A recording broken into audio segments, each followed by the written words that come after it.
Hi viewers, ಕರುನಾಡ ಕೈರುಚಿ ಕ್ರಿಯೇಷನ್ಸ್ಗೆ ಸ್ವಾಗತ. ನಾನಿವತ್ತು ಈರುಳ್ಳಿಯಲ್ಲಿ snacks ರೆಸಿಪಿನ ಮಾಡ್ತಾಯಿದ್ದೀನಿ. ಸ್ವಲ್ಪ ಡಿಫ್ರೆಂಟಾಗಿ ಈ ಸ್ನ್ಯಾಕ್ಸ್ನ ಮಾಡ್ತಾಯಿದ್ದೀನಿ. ತುಂಬಾ ರುಚಿಕರವಾಗಿರುತ್ತೆ. ಯಾವಾಗಲೂ ನೀವು ಮನೇಲಿ ಈ ಸ್ನ್ಯಾಕ್ಸ್ನ ಮಾಡ್ತೀರಾ, ಬಟ್ ಅದನ್ನೇ ಸ್ವಲ್ಪ ಚೇಂಜ್ ಮಾಡಿಕೊಂಡು ಮಾಡ್ತಾಯಿದ್ದೀನಿ. ಮೊದಲಿಗೆ ನಾನಿಲ್ಲಿ ಎಣ್ಣೆನ ಕಾಯಲಿಕ್ಕೆ ಇಟ್ಟಿದ್ದೀನಿ. ಸ್ವಲ್ಪ ಟಿಪ್ಸನ್ನು ಫಾಲೋ ಮಾಡಿದರೆ ತುಂಬಾ ಗರಿಗರಿಯಾಗಿ ರುಚಿಕರವಾಗಿ ಬರುತ್ತೆ. ನಾನಿಲ್ಲಿ 1 ಚಮಚ ಧನಿಯಾ ಕಾಳನ್ನು ತೆಗೆದುಕೊಂಡು ಸ್ವಲ್ಪ ಕ್ರಷ್ ಮಾಡ್ಕೊಳ್ತೀನಿ. ಅಂದರೆ ಒಡಕಲು ಥರ ಮಾಡ್ಕೊಳ್ತೀನಿ. ಈ ರೀತಿ 1-2 ಸಲ ಕುಟ್ಟಿದರೆ ಅದು ಒಡಕಲು ಥರ ಆಗುತ್ತೆ. 1-2 ಭಾಗ ಆಗಬೇಕು. ಧನಿಯಾ ಬೀಜ 2 ಭಾಗ ಆದರೆ ಸಾಕು. ಫೈನ್ ಪೌಡರ್ ಏನೂ ಆಗೋದು ಬೇಡ, ಸ್ವಲ್ಪ ತರಿ ಆದರೆ ಸಾಕಾಗತ್ತೆ. ಇದ್ರ ಜೊತೆಗೆ ನಾನಿಲ್ಲಿ 1 ಚಮಚ ಆಗೋಷ್ಟು ಸೋಂಪು ಕಾಳನ್ನು ಸಹ ಸೇರಿಸ್ಕೊಳ್ತಾ ಇದ್ದೀನಿ. ಸೋಂಪು ಹಾಕೋದ್ರಿಂದ ಗ್ಯಾಸ್ ಆಗಲ್ಲ. ಧನಿಯಾ ಕಾಳು ಸೇರಿಸೋದ್ರಿಂದ ಆರೋಗ್ಯಕ್ಕೂ ಸಹ ತುಂಬಾ ಒಳ್ಳೆಯದು. ಅದನ್ನು ಸಹ ಕುಟ್ಬಿಟ್ಟು ಅದ್ರ ಫ್ಲೇವರ್ ಬರಬೇಕು ಅಷ್ಟೇ, ಜಸ್ಟ್ ಒಂದು ಫ್ಲೇವರ್ ಬಿಟ್ಕೋಬೇಕು ಸೋಂಪು ಕಾಳು. ಹಾಗೆ ಆರೋಗ್ಯಕ್ಕೂ ಸಹ ತುಂಬಾ ಒಳ್ಳೆಯದು. ಸ್ವಲ್ಪ ತಂಪು ದೇಹಕ್ಕೆ, ಅದಕ್ಕೋಸ್ಕರ ನಾನಿಲ್ಲಿ ಸೋಂಪನ್ನು ಯೂಸ್ ಮಾಡೀನಿ. ಮನೇಲಿ ಸೋಂಪಿಲ್ಲ ಅಂದರೆ ನೀವು ಓಂಕಾಳನ್ನು ಸಹ ಯೂಸ್ ಮಾಡ್ಬೋದು. ನಾನಿಲ್ಲಿ ಈರುಳ್ಳಿನ ಸ್ಲೈಸಾಗಿ ಹೆಚ್ಚಿ ಸೇರಿಸ್ಕೊಂಡಿದ್ದೀನಿ. ನಾನಿಲ್ಲಿ ತೋರಿಸ್ತಾ ಇದ್ದೀನಲ್ಲ, ಈ ಸೈಜ್ದು 5 ಈರುಳ್ಳಿಯನ್ನು ಉದ್ದುದ್ದಕ್ಕೆ ಕಟ್ ಮಾಡಿ ನಾನಿಲ್ಲಿ ಸೇರಿಸ್ಕೊಂಡು ಈಗ ಈರುಳ್ಳಿನ ಬಿಡಿಯಾಗಿ ಬಿಡಿಸ್ಕೊಳ್ತೀನಿ. ಈ ಥರ ಸ್ಲೈಸ್ ಮಾಡ್ಕೊಂಡಿದ್ದೀನಿ. ಸೊ ಇವಾಗ ಈರುಳ್ಳಿನ ಬಿಡಿ ಮಾಡ್ಕೊಳ್ಳಿ. ಕಡ್ಡಿ ಥರ ಮಾಡ್ಕೋಬೇಕಾಗತ್ತೆ. ಕೈಯಲ್ಲಿ ಈ ರೀತಿ ಮಿಕ್ಸ್ ಮಾಡೋದ್ರಿಂದ ಅದು ಕಡ್ಡಿ ಆಗುತ್ತೆ. ನಾನಿಲ್ಲಿ 1 ಪ್ಲೇಟ್ ಆಗೋಷ್ಟು ಈರುಳ್ಳಿ ಸ್ನ್ಯಾಕ್ಸನ್ನು ಮಾಡ್ತಾ ಇದ್ದೀನಿ. ನೀವು ಎಷ್ಟು ಪ್ರಮಾಣದಲ್ಲಿ ಬೇಕು ಅನ್ನೋದ್ರ ಮೇಲೆ ಈರುಳ್ಳಿಯನ್ನು ಇನ್ಕ್ರೀಸ್ ಮಾಡ್ಕೊಳ್ಳಿ. ನಾನಿವಾಗ ಕುಟ್ಟಿ ಪುಡಿ ಮಾಡಿಟ್ಕೊಂಡಿರುವಂಥ ಧನಿಯಾ ಕಾಳು ಹಾಗೆ ಸೋಂಪು ಕಾಳನ್ನು ನಾನಿಲ್ಲಿ ಸೇರಿಸ್ಕೊಳ್ತಾ ಇದ್ದೀನಿ. 1 ಚಮಚ ಜೀರಿಗೆ, ಹಾಗೆ ರುಚಿಗೆ ತಕ್ಕಷ್ಟು ಉಪ್ಪು, ಹಾಗೆ ನಾನಿಲ್ಲಿ ಖಾರದ ಪುಡಿಯನ್ನು ಸೇರಿಸ್ಕೊಳ್ತಾ ಇದ್ದೀನಿ. ಸ್ವಲ್ಪ ಹೊರಗಡೆ ಚಳಿ ಇರೋದ್ರಿಂದ ನಾನಿಲ್ಲಿ 1/4 ಚಮಚ ಆಗೋಷ್ಟು ಖಾರದ ಪುಡಿಯನ್ನು ಸೇರಿಸ್ಕೊಳ್ತಾ ಇದ್ದೀನಿ. ಖಾರ ನಿಮಗೆ ಯಾವ ರೀತಿ ಬೇಕೋ ಅದ್ರ ಮೇಲೆ ಖಾರಕ್ಕೆ ಅನುಗುಣವಾಗಿ ಖಾರದ ಪುಡಿಯನ್ನು ಸೇರಿಸ್ಕೊಳ್ಳಿ. ಹಾಗೆ ಸ್ವಲ್ಪ ಹಸಿಮೆಣಸಿನ್ಕಾಯಿ ಬೇಕು ಅನ್ನೋರು ಇಲ್ಲಿ ಹಸಿಮೆಣಸಿನ್ಕಾಯನ್ನು ಸಹ ಸೇರಿಸ್ಕೋಬೋದು. ಹಸಿಮೆಣಸಿನ್ಕಾಯಿ ಸ್ವಲ್ಪ ಗ್ಯಾಸ್ ಆಗುತ್ತೆ ಅಂತ ನಾನಿಲ್ಲಿ ಹಸಿಮೆಣಸಿನ್ಕಾಯನ್ನು ಸೇರಿಸಿಲ್ಲ. ಸೊ ಅದಕ್ಕೋಸ್ಕರ ನಾನಿಲ್ಲಿ ಖಾರದ ಪುಡಿಯನ್ನು ಯೂಸ್ ಮಾಡ್ಕೊಂಡಿದ್ದೀನಿ. ನೀವು ಬೇಕು ಅಂದರೆ ಇದ್ರ ಜೊತೆಗೆ ಹಸಿಮೆಣಸಿನ್ಕಾಯನ್ನು ಸಹ ಸೇರಿಸ್ಕೋಬಹುದು. ನೋಡಿ, ಈ ರೀತಿ ನಾನು ಮಿಕ್ಸ್ ಮಾಡಿ ಇಟ್ಕೊಂಡಿದ್ದೀನಿ. ನಂತರ ನಾನಿಲ್ಲಿ ಕರಿಬೇವನ್ನು ಸೇರಿಸ್ಕೊಳ್ತಾ ಇದ್ದೀನಿ. ಸ್ವಲ್ಪ ಕರಿಬೇವು, ಹಾಗೆ ನಿಮಗೆ ಕೊತ್ತಂಬರಿ ಸೊಪ್ಪು ಬೇಕು ಅಂದರೆ ನೀವು ಇಲ್ಲಿ ಕೊತ್ತಂಬರಿ ಸೊಪ್ಪನ್ನು ಸೇರಿಸ್ಕೋಬಹುದು. ಹಾಗೆ 1 ಚಮಚ ಅಕ್ಕಿ ಹಿಟ್ಟು. ಈಗ ಮತ್ತೆ ಎಲ್ಲ ಇಂಗ್ರೀಡಿಯೆಂಟ್ಸ್ನು ಒಂದ್ಸಲಿ ಚೆನ್ನಾಗಿ ಮಿಕ್ಸ್ ಮಾಡ್ಕೊಳ್ಳಿ. ನಾವು ಉಪ್ಪು ಹಾಕಿರೋದ್ರಿಂದ ಉಪ್ಪು ಈರುಳ್ಳಿ ಜೊತೆ ಸೇರಿಬಿಟ್ಟು ನೀರನ್ನು ಬಿಟ್ಕೊಳ್ಳುತ್ತೆ. ಸೊ ಅದಕ್ಕೆ ಮೊದಲಿಗೆ ಒಣ ಇಂಗ್ರೀಡಿಯೆಂಟ್ಸ್ನೇ ಚೆನ್ನಾಗಿ ಮಿಕ್ಸ್ ಮಾಡ್ಕೊಳ್ಳಿ. ನಂತರ ನೀವು ಕಡಲೆ ಹಿಟ್ಟನ್ನು ಸೇರಿಸ್ಕೋಬೇಕಾಗತ್ತೆ. ನಾನಿಲ್ಲಿ ಈರುಳ್ಳಿ ಪಕೋಡ ರೆಸಿಪಿನ ಶೇರ್ ಮಾಡ್ತಾ ಇರೋದು.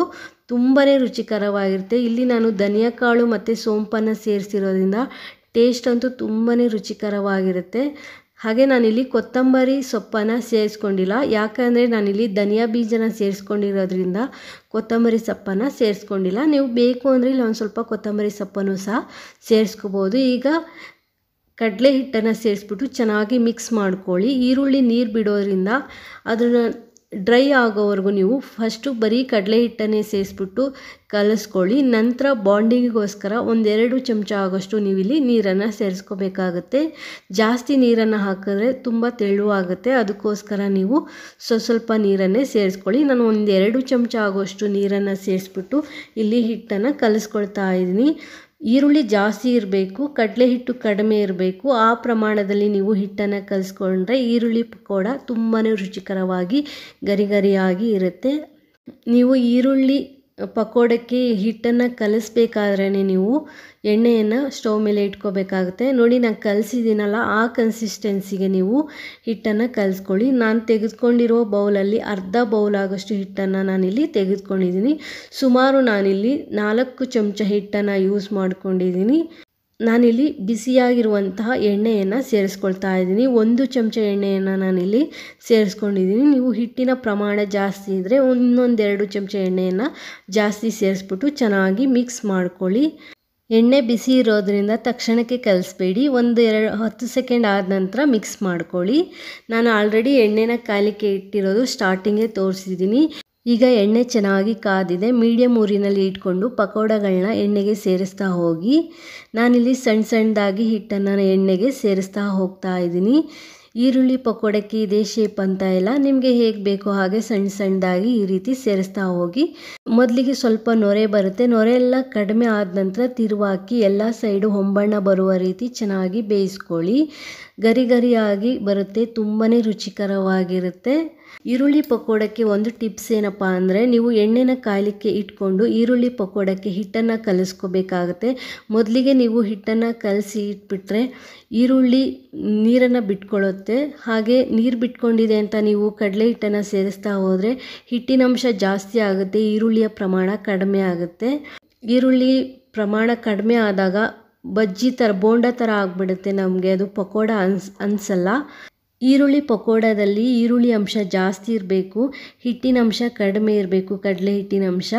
ಆಗಲೇ ಈರುಳ್ಳಿ ಪಕೋಡ ತುಂಬ ಚೆನ್ನಾಗಿರುತ್ತೆ ತಿನ್ನಲಿಕ್ಕೆ. ನೋಡಿ, ಈ ರೀತಿ ಹೊಂಬಣ್ಣ ಬರಬೇಕು, ಗರಿ ಗರಿ ಆಗಬೇಕು. ಅಲ್ಲಿವರೆಗೂ ಚೆನ್ನಾಗಿ ಕರೆದ್ಬಿಟ್ಟು ನಾನಿಲ್ಲಿ ಒಂದು ಪ್ಲೇಟ್ಗೆ ತೆಕ್ಕೊಳ್ತಾ ಇದ್ದೀನಿ.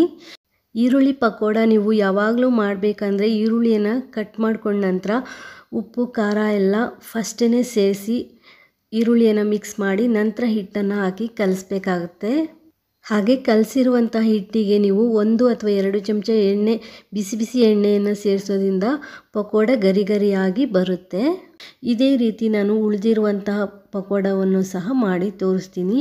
ಹಾಗೆ ನನ್ನ ಈ ವಿಡಿಯೋ ಇಷ್ಟ ಆದರೆ ಪ್ಲೀಸ್ ಒಂದು ಲೈಕ್ ಕೊಡಿ. ಹೊಸದಾಗಿ ಚಾನಲ್ ನೋಡೋರು ಸಬ್ಸ್ಕ್ರೈಬ್ ಮಾಡಿಕೊಂಡು ನೋಡಿ. ಹಾಗೆ ನಿಮ್ಮ ಫ್ಯಾಮಿಲಿ ಫ್ರೆಂಡ್ಸ್ಗೂ ಸಹ ವಿಡಿಯೋನ ಶೇರ್ ಮಾಡಿ. ನಾನಿಲ್ಲಿ ಕೊನೆಯಲ್ಲಿ ಪಕೋಡನ ಕಟ್ ಮಾಡಿನೂ ಸಹ ತೋರಿಸಿದ್ದೀನಿ, ಎಷ್ಟು ಗರಿ ಗರಿಯಾಗಿ ಬಂದಿದೆ.